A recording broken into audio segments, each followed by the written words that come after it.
The Photon 2, available in 9 beam colors, operates on lithium batteries. Photon 2 features a squeeze on-off and a mechanically locking switch.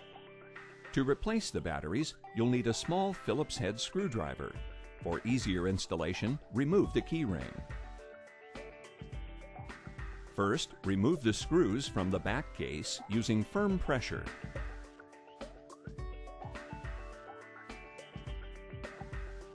Then flip the light over, hold LED, and remove cap. While continuing hold on LED, remove small switch, pinch LED in case, lift and shake out old batteries.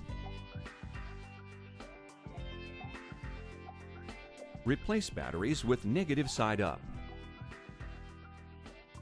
Reposition switch on long wire, keeping vertical. Center the switch with bump toward front. Replace cap over switch. Finally, flip the light over and reinsert the screws.